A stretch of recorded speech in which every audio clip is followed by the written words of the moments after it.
Hello, agus fáilte arás go dtí an seanlan is mise do bhúcail arceo gamer arás le físeán go thomláin difriúil agus níl sé dainte mar tá níl is go bhfuil aon duine eile déana bheith seo mar tá seo an dara lá de Márta agus tá sé dul amach an marc ar an trío. Tá sé seachtain na Gaeilge agus if níl is agat inis tá níos agat inis bhfuil leabhar a mise Gaeilge freisin in order béle thuig tháinig mise sús Gaeilge imó seach so agus béle ach bhí méid thu mise agus mo ddrifár go dtí scoil an Gaeilge bunscoil agus an manscoil agus caithfí mé rá shout out Ulmhór do on Instagram page Gaeilge Vibes ar chur sús cúpla focail a bhfuil an tá seo an ábhar don an físeán inniu focail fós a úsáid which I béle ar Gaeilge ach tá si de úsáid I béle inniu so tá sé git bhfuil chun chun denna bheith lá agus lá so nóir bhfuil mé dul tríd na pictóí cos chur sísan na focail agus an béil in aice leis agus tá mise chun dul tríd leis na focail an Gaeilge agus an béile agus den tá pictóí chun taspáin cad go si coin faoi so inis tá mé déanamh tá sé rud ag an difriúil agus tá mé ag cócran cían do mótseanga náisiúnta in éireann agus if tá daoine a feiceann th leir sin go má freisinach tá daoine éireann ní féidir le Gaeilge a leabhart mar bhí sé anheachar chun fearlam well an scríbhneoirt in éoncá ach is féidir lumsa inis fós tá mé seo mac scóil méidir 10 nó 11 bliain agus táid ag déanamh is fósan an leabhart agus léamh scríbhneoirt tá sé anna dreachar martá an grammar difriúil agus caiid tú be is a go céin bríthir bhfuil tú inné so bé sé subtitles in san físeán seo nach bhfuil mé ag leabhart a Gaeilge nóir bhfuil mé ag leabhart a Gaeilge nóir bhfuil mé ag leabhart a béile bé is a go cad bhfuil mé coin faoi ach inis tá mé gon just an léim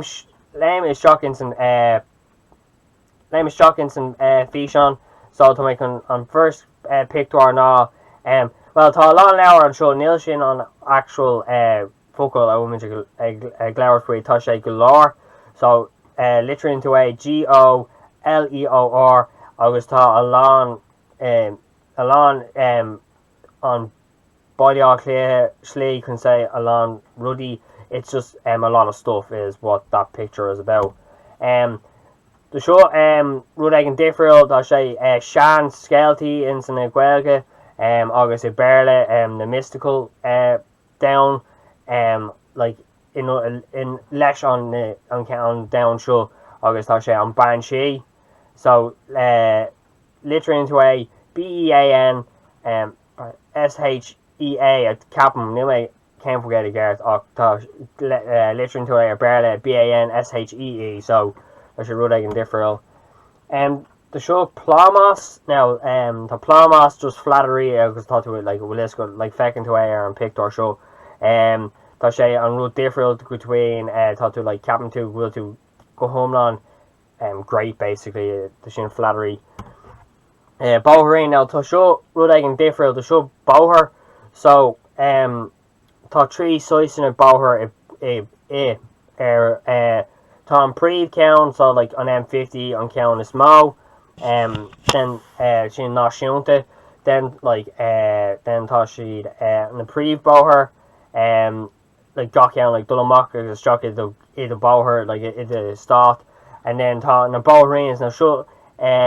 báthars a tain na fearmáirí siús go dtí an land na ar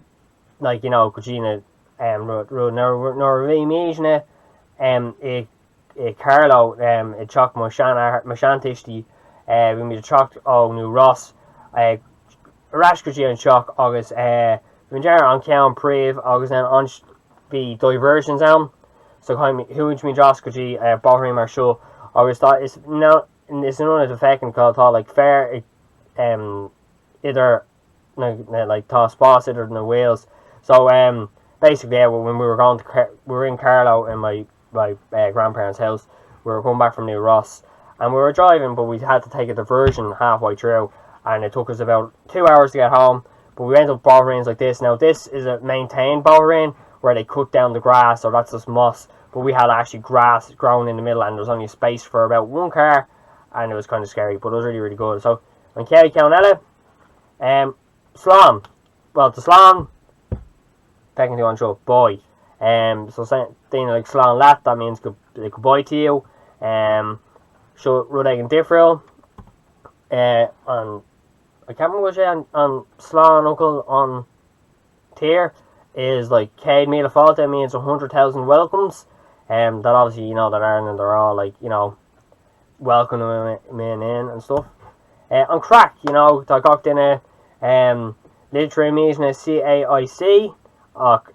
In English we say CRCK or CRAC. It's just something, it's something like, people in pubs, we all have the crack, we all have to laugh with one another. That was probably the best way to express that one. So Shebeen, Shebeen is basically a place where you sell drink illegally, and especially with this lockdown. This is an actual Shebeen that was in an industrial estate in my area, that we kind of saw on the news. So that I just put that up. It was on one of the, I think the Irish Times app. I think this is where the picture came from. But yeah, they had they have a bar there. They had that's a TV. I think I'm not in here. I think that's a TV. I'm not 100% sure. I think it is. They had a wood stove. They had a pool table and all this kind of stuff. It was really, really mad. And this is probably the Shutton Count is far. McCown is far. Or it's Bradlum. It's Bradlum. It's far Gaelic Brishta, not barely Clishta. So basically, the translation of that it's better to have broken Irish than smart English. And instant here show ta Alan Dini or will it is fader low cúpla fuckle raw Shin Gahintuk the show on Shockton Kune a raw if the coin that Dini say the which the shin that means hello Slan Lat comes a to is how are you ta Alan fuckle Neil Neil pictory kun on do a raw just kai to a raw because then to explain the Dini. Kay Carnella Kitog it small a lot Kitable the Dini instant here August instant down or will Kitog's left handed to a long Dini Lava Yash. So shush slug it's just the slug is SL glitter into a SLOG okay barely is SLUG a drink, it's like to chug down a drink. That's just the best way to to display that. Smitherini now the shin fuckle on more I was Neil man on a literally Gert because Tasha kind of different. It's just basically broken into pieces. August I'm taking too. So if Tamisha Lauer to Guelga August no barely or an ain chunga will to wow August Neil this good couldn't say a raw Gin a raw or it's better that a raw Gin a raw talk Neil to Cave when Gert August had to allow it then I was I'm tiki too it's when you're talking to somebody and you can't quite explain it you can give the general outline and you go do you understand, and that's basically what that means. And the shin on there on then we can do an show seals shin there on Fishon to show the swing of a honeycomb show we may organising may find Lahoy Cúpla Fishon Nua Mara on Emerton Clehy Cúpla Reddit video Fishon on Cosh on the Shin Fosig goal August Hashay on a yacker because I was talking to Salon August Shine. So yeah, it's short just a swing of a honeycomb Fisha on Count Dernock over me come Crete Nua well until on Count Nua and Fishon Nua swing the Fishon Nua the show shocked in the Guelga August Captain Nidison Lane then if YouTuber Ella then of Ruleg and Mar show August Captain go say swing of more the Guelga on Congo to Mukri August Hogan Shay along Susan Muck sale because Tommy Goni Contadini Tommy over the Chandali Lower to Guelga o Connemara so Tommy Jagoni Lower to Kayla Guelga August it's just Ruleg and Mott the down go in here Kirk King bhfuil mé ó air agus an mé broú las mó tír agus machanga I generalta agus seo é so ná é dermid go bula an má siúls agus ná é dermid de subscribe gotí an channel agus feic mé here is peace.